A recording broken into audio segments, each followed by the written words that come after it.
الكريم على رسوله الكريم وبشكره إذا بدينا ذلك رجل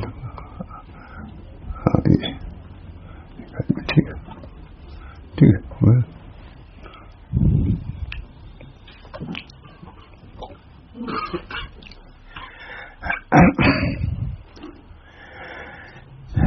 بسم اللہ الرحمن الرحیم. ماشاء اللہ یہ کتاب ضخامت کے اعتبار سے مختصر ہی ہے لیکن معانی و مطالع کے اعتبار سے بہت بڑی کتاب ہے. اس کا نام ہے دستور السالکین. آپ کو معلوم ہے آپ نے مجھے فرمایا تھا کہ جلدی سے کچھ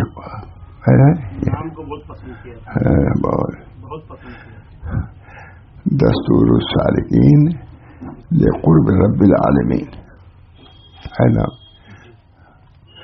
دستور السالکین لقرب رب العالمین. رب العالمین کے قرب کے لیے دستور کیا ہے اس کتاب میں درج ہے. خواہش ہونی چاہیے نا معلوم کریں. میں تو پھر گیا تھا لو اس زمانے میں بہت چل رہی تھی. لو بہت آدمی مر بھی رہے تھے. تو کسی نے کہا کہ لو اس کا علاج یہ ہے لوگ ٹوٹ پڑے کہیں. اسی طریقے سے سالکین کے دستور ایسا دستور جو جہنم سے بچا دے. وہ تو لو تھی گرم ہوا پر ایسی ہوا رسول اللہ صلی اللہ علیہ وسلم کی سنت میں موجود ہے. آپ اسی لیے تشریف لائے تھے کہ اللہ کے بندوں کو اللہ کے ناراضی سے بچائے اور جو ان کی ناراضی ان کی جگہ جو ناراضی ہے اس سے بچائے. اللہ تعالی ہم سب لوگوں کو ایسے دستور کو اختیار کرنے کی توفیق دے جو عذاب نار سے بچاتے ہیں. کتاب بہت مختصر ہے لیکن الحمدللہ بہت جامع ہے. چوتھا قاعدہ اللہ تعالیٰ کا ارشاد ہے لقد کان لکم فی رسول اللہ اسوۃ حسنہ لمن کان یرجو اللہ والیوم الآخر والیوم الآخرین وذکر اللہ کثیرا. تم لوگوں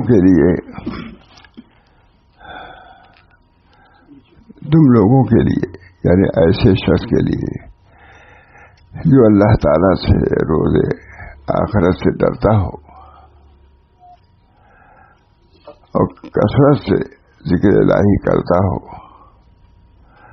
رسول اللہ صلی اللہ علیہ وسلم کا ایک عمدہ نمونہ موجود ہے جو چاہتا ہے کہ آخرت میں ہماری رسوائی نہ ہو, آخرت میں ہم کو کامیابی فوز و کامرانی نصیب ہو. اس کے لیے ضروری ہے ہر چیز کا ایک راستہ ہے. بمبئی جانے کا ایک راستہ ہے, ہوائی جہاز کا راستہ ہے, ریل گاڑی میں اچھی ریل گاڑی کا راستہ ہے. اسی طرح اللہ تک پہنچنے کا راستہ کیا ہے؟ وہ ہے جو رسول اللہ صلی اللہ علیہ وسلم سے ثابت ہے. یہی راستہ متعین ہے. وَلَكُمْ فِي رَسُولِ اللَّهِ أُسْوَةٌ حَسَنَةٌ. اللہ تعالیٰ کا ارشاد ہے لقد كان لكم في رسول الله أسوة حسنة لمن كان يرجو الله واليوم الآخر وذكر الله كثيرا. تم لوگوں کے لیے یعنی ایسے شخص کے لیے جو اللہ تعالیٰ سے اور روز آخرت سے ڈرتا ہو اور کثرت سے ذکر الہی کرتا ہو. رسول اللہ صلی اللہ علیہ وسلم کا ایک عمدہ نمونہ موجود ہے جو چاہتا ہے کہ ہم اللہ کے راستے پہ چلیں اور منزل مقصود تک پہنچے. اس کے نبی اکرم صلی اللہ علیہ وسلم کا راستہ ہی اصل راستہ ہے, اس کے علاوہ کوئی راستہ نہیں ہے. کہتے ہیں کہ ایسے شخص کے لیے جو اللہ تعالیٰ سے روز آخرت سے ڈرتا ہو اور کثرت سے ذکر الہی کرتا ہو. رسول اللہ صلی اللہ علیہ وسلم کا ایک عمدہ نمونہ موجود ہے بس سب آتی کافی ہے بس اصلاح کے لیے. اللہ تعالیٰ ہم سب لوگوں کو توفیق دے. حضرت تھانوی ترجمہ کر رہے ہیں تم لوگوں کے لیے یعنی ایسے شخص کے لیے جو اللہ تعالیٰ سے روز آخرت سے ڈرتا ہو اور کثرت سے ذکر الہی کرتا ہو. رسول اللہ صلی اللہ علیہ وسلم کا ایک عمدہ نمونہ ہے. ذکر کو بدلایا ایسا ذکر ہونا چاہیے, اس طرح ذکر ہونا چاہیے, بہت زیادہ کثرت بھی نہیں ہونی چاہیے. بعد میں منع کیا انہوں نے. یہ اس چیز کو پیش نظر رکھنا ہم سب کے لیے ضروری ہے. کوئی اسے مستثنا نہیں. نبی اکرم صلی اللہ علیہ وسلم کا معلومہ خوف آخرت کیسا تھا. نبی اکرم صلی اللہ علیہ وسلم اتنی دیر تک تہجد میں کھڑے رہتے تھے کہ آپ کا قدم مبارک متوازن ہو جاتا تھا, ورما جاتا تھا. تو ہمارے شما کی کیا مطلب ہے.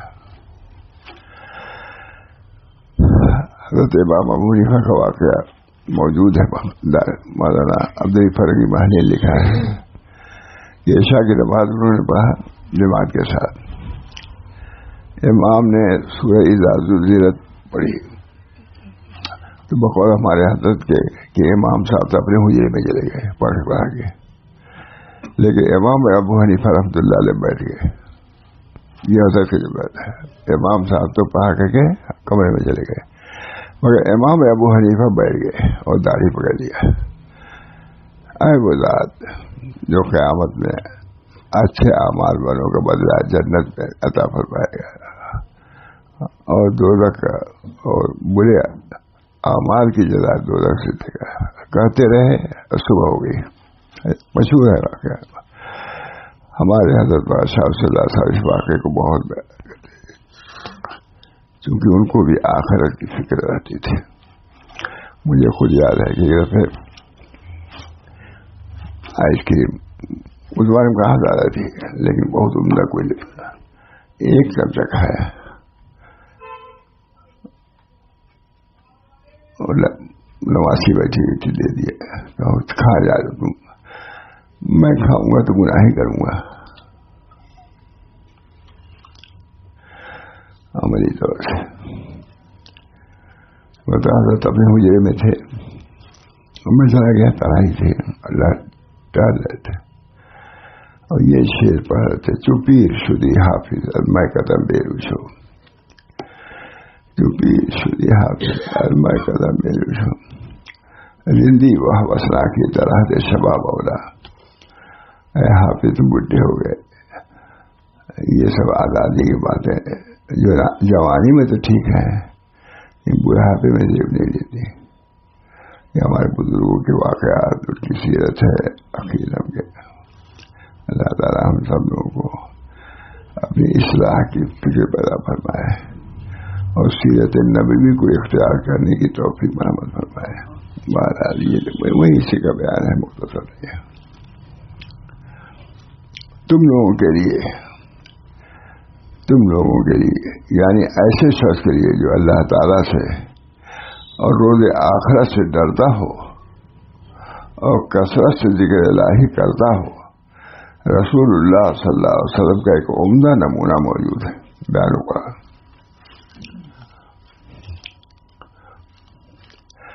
قال ابن کثیر هذه الآية الكريمة اصل کبیر فی التأسی برسول اللہ صلی اللہ علیہ وسلم اقوالہ و افعالہ و احوالہ. 3 چیزیں پر اقوال بھی قابل تأسی ہیں, ان کو اختیار کیا جائے. اقوال بھی افعال بھی ہے قابل اقتداء ہے, اور احوال کو بھی لکھا ہے. احوال ہم لوگ صرف اقوال و افعال کو لیا ہے, لیکن احوال بھی ان کی جیسے والا ہوں. خوف, خشیت, صبر, شکر, یہ توکل, یہ سب چیزیں کیا ہیں اخلاقیات میں سے ہے. تو حضور کی تأثیر, حضور کی اقتداء صرف اعمال میں نہیں ہونی چاہیے, صرف وہی طرح رہے ابھی تأثیر ناتمام ہے. اخلاق میں بھی تأثیر اختیار کرو. بزرگوں کی سیرت سب موجود ہے. مثلا گلستہ پڑھیے 8واں بات, مالکشی سیرت ہے وہاں, جمع کر دیا انہوں نے وہ، لیکن اب تو گلستان سے پڑھائی نہیں آتی. کہتے ہیں فارسی کی ضرورت نہیں ہے. اب کہہ رہے تھے، میں نے کہا کہ ہندی کی ضرورت ہے، فارسی کی ضرورت نہیں ہے، انگریزی کی ضرورت ہے، فارسی کی ضرورت نہیں ہے. تو علوم ہے گلستان بوستان میں علوم. حضرت کا اسی وقت مجلس ہوتی تھی تو ایک بہت بڑے عالم تھے مولوی شکیل صاحب، شکیل نالی گورکھپور میں. تو جاتے تھے تو لوگ پوچھتے تھے کہاں گئے تھے؟ کہتے ہم گلستان پڑھنے گئے تھے. حضرت گلستان سے زیادہ تو لوگ پوچھتے منگائے تھے بھائی عالم آپ کہاں گئے تھے؟ کہ ہم گلستان پڑھنے گئے تھے. ماشاء اللہ صاحب کا گلستان سنائی جاتی تھی کہ مشہور تھا کہ ان کی مہم میں گلستان سنائی جاتی ہے. یہ گورکھپور کی بات ہے.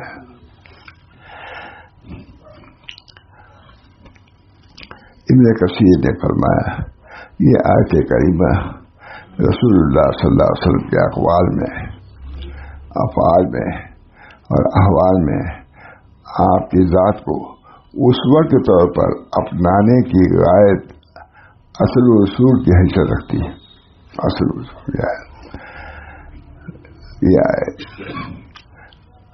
قال الحسن قال قوم كان قوم على عهد النبي صلی اللہ علیہ وسلم.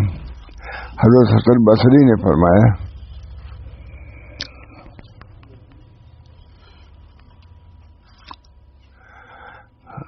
آ جائے گی کیا؟ ٹھیک ہو جائے گا. بجلی گئی.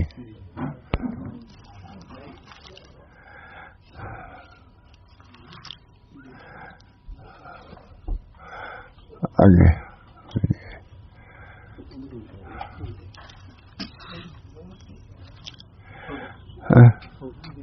ماشاء اللہ. اللہ تعالیٰ کا ارشاد ہے لقد کان لکم فی رسول اللہ اسوۃ حسنہ لمن کان یرجو اللہ والیوم الآخر وذکر اللہ کثیرا. ابن کثیر نے فرمایا، بہت بڑے مفسر ہیں، یہ آیت کریمہ اصل کبیر ہے حضور اقدس صلی اللہ علیہ وسلم کی اتباع پر، ان کے اقوال میں ہے، ان کے افعال میں، ان کے احوال میں. یہ صرف یہ نہیں کہیں پر صرف اقوال و افعال ہے. تو حضرت فرماتے تھے احوال بھی، اس میں دیکھیے احوال بھی لکھا ہے کتاب میں. یہ آیت نبی کریم صلی اللہ علیہ وسلم کے اقوال میں، افعال میں اور احوال میں آپ کی ذات کو اسوہ کے طور پر اپنانے کی غایت اصل و اصول کی حیثیت رکھتی ہے. سب چیزوں میں معلوم رہے گا تب تک اختیار کرے گا. قال الحسن قال قوم على عهد رسول اللہ صلی اللہ علیہ وسلم. کہتے ہیں حضرت حسن بصری نے فرمایا کہ کچھ لوگوں نے نبی اکرم صلی اللہ علیہ وسلم کے زمانے میں کہا کہ ہم اپنے رب سے محبت کرتے ہیں. تو اللہ تعالیٰ نے یاد داری فرمائی یہ محبت کی علامت کیا ہے؟ اتباع. قل ان کنتم تحبون اللہ فاتبعونی یحببکم اللہ. آپ فرما دیجیے کہ تم اللہ تعالیٰ سے محبت رکھتے ہو تو تم لوگ میری اتباع کرو، اللہ تعالیٰ تم سے محبت کرنے لگے. بیان ہوا جو لوگ محبت کا دعویٰ بھی کرتے ہیں لیکن عمل سے اگر دور ہیں تو اس دعوے میں کاذب ہیں، جھوٹے ہیں. لہذا رسول اللہ صلی اللہ علیہ وسلم کی اتباع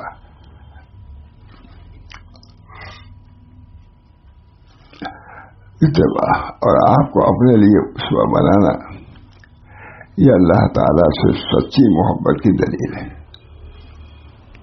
جو رسول اللہ صلی اللہ علیہ وسلم کے اتباع کرتا ہے، اقتداء کرتا ہے، ظاہر میں بھی اور باطن میں بھی سچا متبعی. اگر دعویٰ تو کر رہا ہے مگر عمل نہیں کر رہا، اس کے خلاف بھی کر رہا ہے کہ اپنے دعویٰ میں جھوٹا ہے. یہ کتاب بہت اہم کتاب ہے. لہذا رسول اللہ صلی اللہ علیہ وسلم کی اتباع اور اپنے آپ کو اس حضور صلی اللہ علیہ وسلم کی صورت کو اور آپ کو اپنے لیے اسوہ بنانا یہ اللہ تعالیٰ سے سچی محبت کی دلیل ہے. اس لیے کہ نبی اکرم صلی اللہ علیہ وسلم کی اتباع و اقتداء اور آپ کے سیدھے راستے پہ چلنا ہی اصل اور عین تزکیہ ہے. تزکیہ کوئی نئی الف چیز نہیں ہے بلکہ انہی اعمال پر انہی افعال پر جو رسول اللہ صلی اللہ علیہ وسلم سے ثابت ہے اتباع یہ عین اسوہ ہے اور عین تزکیہ ہے. اصل عین تزکیہ ہے اور تزکیہ تک پہنچنا ممکن ہی نہیں بغیر ان چیزوں کو جن کو نبی اکرم صلی اللہ علیہ وسلم تشریف لائے, جس کو نبی اکرم صلی اللہ علیہ وسلم جن کو لے کر نبی کریم صلی اللہ علیہ وسلم تشریف لائے ہیں. ہر زمانے میں ائمہ ضلال نے ایسے غلط طریقے ایجاد کیے جن کے بارے میں یہ دعویٰ ہوتا ہے کہ یہ طریقے نفوذ کا تزکیہ کرتے ہیں اور دلوں کو مہذب بناتے ہیں, اللہ تعالیٰ سے تعلق کو مضبوط کرتے ہیں وغیرہ وغیرہ. ایسے ائمہ ضلال لوگوں کی جماعت سے الگ رہو. دعویٰ تو ہے کہ ہم تزکیہ کا کام کر رہے ہیں لیکن در حقیقت تزکیہ کا کام نہیں, وہ تو گمراہی کے اختیار کیے ہوئے ہیں. یہ کہہ رہے ہیں کہ آگاہ ہو رہی بہت مختصر کتاب ہے, بہت زیادہ مجھے کہتے یہ طرح اور دلوں کو مہذب بناتے دعویٰ ان کا یہ ہے اور اللہ تعالیٰ سے تعلق کو مضبوط کرتے ہیں وغیرہ وغیرہ. ایسا ائمہ ضلال لوگوں کی جماعت سے الگ رہو. ہر آدمی ہمارے حضرت بہت فرماتے تھے مجلس میں کہ میں یہ دین بیان کر رہا ہوں, طریق بیان کر رہا ہوں, کوٹھی بڑھاتے جب نیچے اترو گے تو غلط طریقے اختیار کرنے والے کے ساتھ ہو جاؤ گے. یہ بہت ان کا سگون تک گیا تھا.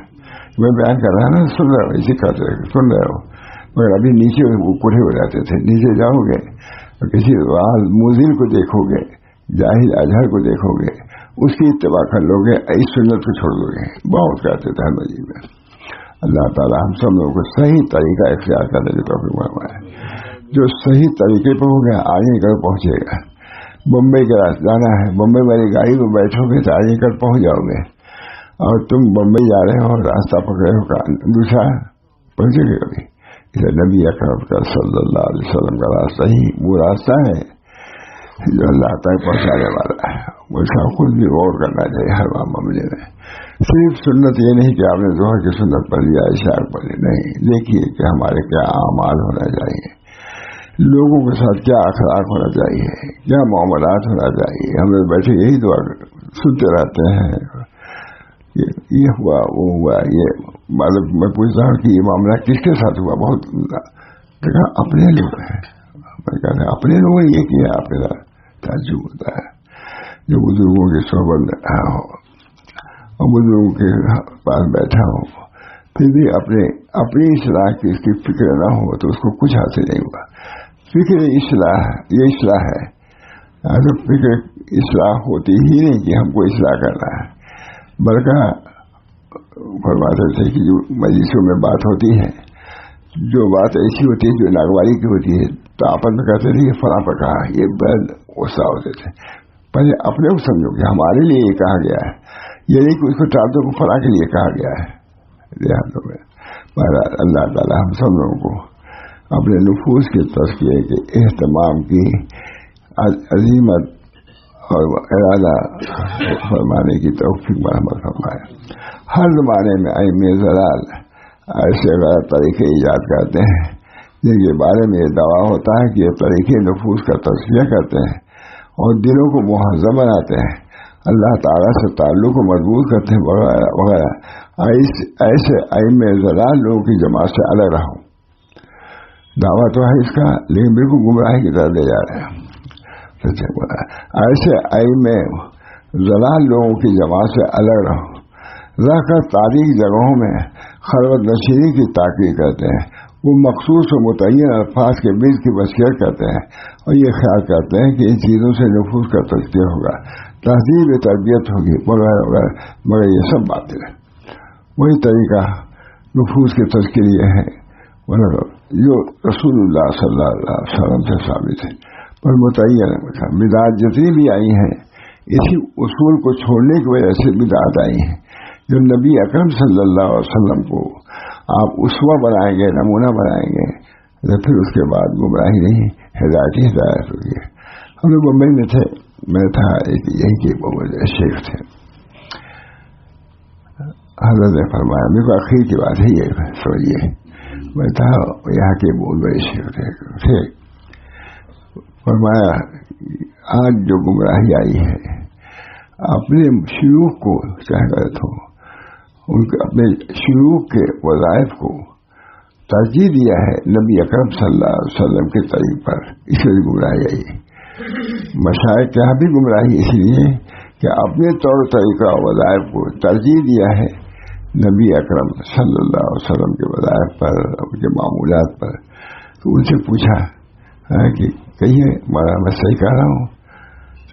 بالکل صحیح ہے۔ کہا یہ گمراہی کی وجہ اللہ کے رسول صلی اللہ علیہ وسلم کے اسوہ کو اپنا اس رہبر بناؤ، ان کے اسوہ پر چلو، اللہ تعالیٰ تک پہنچ جاؤ گے۔ ہم سب لوگ یہ ضروری ہے، ہم لوگ کو تو آخر وقت ہی ہے، اپنے ہی لیے میں کہتا ہوں، اللہ تعالیٰ ہم سب لوگوں کو نبی اکرم صلی اللہ علیہ وسلم کے اقوال سے، افعال سے، احوال سے متصف ہونے کی توفیق عطا فرمائے۔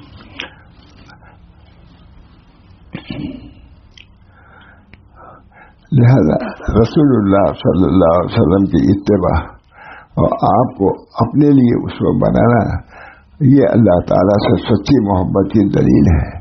اس لیے کہ نبی اکرم صلی اللہ علیہ وسلم کی اتباع و اقتداء اور آپ کے سیدھے راستے پہ چلنا ہی اصل اور عین تزکیہ ہے، اور تزکیہ تک پہنچنا ممکن ہی نہیں بغیر ان چیزوں کو جن کو لے کر نبی کریم صلی اللہ علیہ وسلم تشریف لائے۔ ہر زمانے میں ائمہ ضلال ایسے غلط طریقے ایجاد کرتے ہیں جن کے بارے میں یہ دعویٰ ہوتا ہے کہ یہ طریقے نفوس کا تزکیہ کرتے ہیں اور دلوں کو مہذب بناتے ہیں اور اللہ تعالیٰ سے تعلق کو مضبوط کرتے ہیں وغیرہ وغیرہ۔ ایسے ائمہ ضلال لوگوں کی جماعت سے الگ رہو، دعویٰ کرتے ہیں سنت کی اطلاع کے، بالکل سنت کے خلاف کام کرتے ہیں۔ ایسے ائمہ ضلال لوگوں کی جماعت سے الگ رہ کر تاریخی جگہوں میں خلوت نشینی کی تاکید کرتے ہیں، اور وہ مخصوص متعین الفاظ کے ورد کی وصیت کرتے ہیں، اور یہ خیال کرتے ہوئے کہ ان چیزوں سے نفوس کا تزکیہ ہوگا، تہذیب و تربیت ہوگی وغیرہ وغیرہ، مگر یہ سب باتیں دعوے ہیں۔ ہمارا سب کے حاصل یہی ہے۔ یقول علامہ ابن قیم تزکیۃ النصوص، علامہ ابن قیم کی بات ہے جن کے بارے میں ہے کہ تصوف کو مانتے ہی نہیں ہیں، ان کے بارے میں کہتا ہے۔ یقول علامہ ابن قیم تزکیۃ النفوس اصعب من علاج الابدان، کہتے تزکیہ نفوس زیادہ مشکل ہے بدن کے علاج سے۔ وہ اشق ہو فمن زکا نفسہ بالریاضہ، جسے اپنے نفس کو تزکیہ کیا ریاضت سے، مجاہدات سے، خلوت اختیار کر کے، جو کامیاب ہوگا حضور کے طریقے پر، جو طریقہ اختیار کرے وہ کامیاب ہوگا۔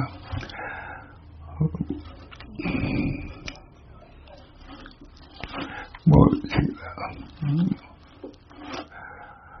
فالرسل اطباء القلوب، رسول جتنے بھی آئے ہیں یہ قلوب کے لیے اطباء ہے۔ اس میں جو بھی اس راستے میں آئے چلے اس کو حضور اکرم صلی اللہ علیہ وسلم کی اتباع لازم ہے۔ اللہ ہم سب کو توفیق دے۔ فالرسل اطباء القلوب فلا سبیل الی تزکیتها وصلاحها الا من طریقتهم، تزکیہ ہو ہی نہیں سکتا جب تک کہ انبیاء اور یہ اس راستے میں آئے ان کا طریقہ نہ اختیار کیا جائے گا۔ وعلی ایدیہم الا من طریقہ وعلی ایدیہم وبمحض انقیاد و تسلیم واللہ المستعان۔ علامہ ابن قیم فرماتے ہیں کہ تزکیہ نفوس جسمانی علاج سے زیادہ سخت و دشوار ہے۔ اللہ نے جن کو کہا تھا تصوف کے خلاف یہ نہیں۔ علامہ ابن قیم فرماتے ہیں کہ تزکیہ نفوس جسمانی علاج سے زیادہ سخت اور دشوار ہے۔ جو شخص اپنے نفس کا تزکیہ ایسی ریاضت اور مجاہدہ اور خلوت سے کرے جو کام انبیاء علیہ الصلوۃ والسلام سے منقول نہیں ہے، تو اس مریض کی طرح ہے جو اپنا علاج خود اپنی رائے اور تجویز سے کرتا ہے، جبکہ اس کی راہ طبیب کی معرفت اور مہارت کے مقابلے میں کیا حیثیت رکھتی ہے؟ پر تمام انبیاء اور رسول صلی اللہ علیہ وسلم قلوب کے اطباء، یعنی تمام انبیاء اور رسول علیہ السلام قلوب کے اطباء ہیں. چنانچہ قلوب کے تزکیہ اور اس کی اصلاح کی کوئی شکل نہیں الا یہ کہ ان کے طریقوں کو اپنایا جائے. حاصل ہی اللہ کے قریب. پر تمام انبیاء اور رسول قلوب کے اطباء، چنانچہ قلوب کے تزکیہ اور اس کی اصلاح کی کوئی شکل نہیں الا یہ کہ ان کے طریقوں کو اپنایا جائے اور ان کے ہاتھوں پر ہاتھ دیے جائے اور خاص انہی کی اتباع اور پیروی کی جائے. واللہ المستعان. ویسے کہتے ہیں ہر وہ عمل جس پر نبی اکرم صلی اللہ علیہ وسلم کا عمل نہیں وہ مردود ہے. کہتے ہیں کما قال نبی صلی اللہ علیہ وسلم من عمل عملا لیس علیہ امرنا وهو رد. جو ایسا عمل کرے جس پر ہمارا امر نہیں ہے، ہمارا حکم نہیں ہے، تو وہ سب رد ہے. اے مردود علی صاحبہ، وہ جو کام کرے گا وہ مردود ہوگا. نیز وہ تمام اعمال جن کا منقول ہونا نبی اکرم صلی اللہ علیہ وسلم سے ثابت نہیں وہ مردود ہوں گے. چنانچہ نبی کریم صلی اللہ علیہ وسلم نے ارشاد فرمایا من عمل عملا لیس علینا امرنا فهو رد. جو شخص ایسا عمل کرے جو ہمارے حکم کے مطابق نہیں وہ مردود ہے، یعنی اس عمل کرنے والے کے منہ پر مار دیا جائے گا. قال امام سفیان بن عیینہ ان رسول اللہ صلی اللہ علیہ وسلم کا، امام سفیان بن عیینہ نے فرمایا کہ آپ صلی اللہ علیہ وسلم کی ذات گرامی میزان اکبر ہے، سب سے بڑی ترازو ہے. چنانچہ تمام چیزوں کو اسی میزان پر پیش کیا جائے گا، یعنی آپ صلی اللہ علیہ وسلم کے اخلاق، سیرت اور طریقے پر. لہذا جو اس کے موافق ہوگا وہ حق ہوگا، جو اس کے خلاف ہوگا وہ باطل ہوگا. لہذا جو تزکیہ نفس کا ارادہ رکھتا ہو اس پر واجب ہے کہ عین رسول اللہ صلی اللہ علیہ وسلم کی اتباع، اقتداء اور طریقے کے عین مطابق اپنے نفس سے مجاہدہ کرے اور سارے ایجاد کردہ نئے نئے طریقوں سے کلی طور پر اجتناب کرے جن کے بارے میں ان کے مجرمین کا دعویٰ ہے کہ وہ نفس کا تزکیہ کرتے ہیں، لیکن وہ غلط ہے. جو حضور اکبر صلی اللہ علیہ وسلم سے جو چیز ثابت ہے وہی قابل عمل ہے اور اسی کو معمول بنانا چاہیے. اللہ ہم سب لوگوں کو حضرت تھانوی رحمۃ اللہ علیہ کا تصوف یہی تھا. حضرت حاجی صاحب نے بھی کتابیں لکھی اس پر، وہاں تھانوی نے لکھی، ہمارے حضرت دن بیان ہی کرتے رہتے تھے اور یہ کتاب وہ ہے کہ انہیں لوگوں کا خلاصہ ہے. اللہ تعالی ہم سب لوگوں کو سنت کے مطابق راہ طے کرنے کی توفیق مرحمت فرمائے. راہ اگر صحیح ہے، گاڑی صحیح ہے، لائن صحیح ہے تو پہنچ جاؤ گے منزل مقصود تک. اور جب بمبئی جانا ہے تم کسی اور راستہ کی گاڑی کو پکڑو گے تو گمراہ ہوگے. اس بنا پر کلی طور کہ جو شخص اللہ کے رسول کی اقتداء کرے گا وہی اللہ تک پہنچے گا. دوسرے جتنے راستے ہیں وہ سب بہکانے والے، بھٹکا دینے والے ہیں. اس بنا پر اللہ تعالیٰ سے ہم کو دعا کرنی چاہیے. میں خود اس کا محتاج ہوں. اس کی طبیعت ذرا سست ہے، لیکن دعا کیجیے اللہ تعالیٰ دین حق پر قائم و دائم رکھے،